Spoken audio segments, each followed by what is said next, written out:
আমি আপনাদেরকে অ্যাসুরেন্স দিচ্ছি যে আমরা সবসময় আপনাদের পাশে থাকব।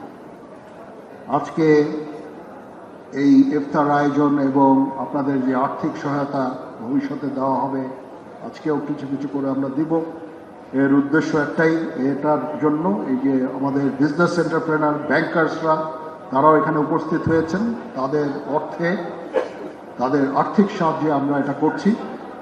তাছাড়াও ডিজিএফআই আপনাদের জন্য টাকা অর্থ দান করেছে, সেই অর্থ আপনার কাছে পৌঁছাবে ইনশাআল্লাহ।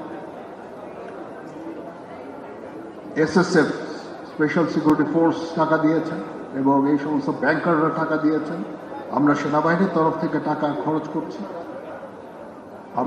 আমরা আজ পর্যন্ত 4200-এর উপরে আহতদের চিকিৎসা আমরা দিয়েছি এবং দিয়ে যাচ্ছি। আমাদের এই সাহায্য সহযোগিতা, সবার এই সাহায্য সহযোগিতা সবসময় জারি থাকবে ইনশাআল্লাহ।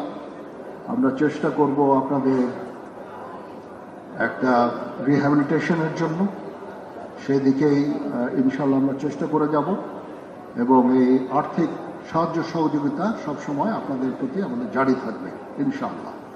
তো আপনারা কখনো মনোবল হারাবেন না, মনোবল হারানোর কিছু নাই। আপনারা জাতির কৃতি সন্তান, আপনারা এই দেশ এবং জাতির জন্য অনেক কিছু ত্যাগ করেছেন। আমি আপনাদের অভিনন্দন জানাচ্ছি, আপনাদের প্রতি কৃতজ্ঞতা জানাচ্ছি এবং আপনাদেরকে এই অ্যাসুরেন্স দিচ্ছি যে আমরা সবসময় আপনাদের পাশে থাকবো ইনশাআল্লাহ। সবাই ভালো থাকেন। এখন মোনাজাত হবে, মোনাজাতের পরে আমরা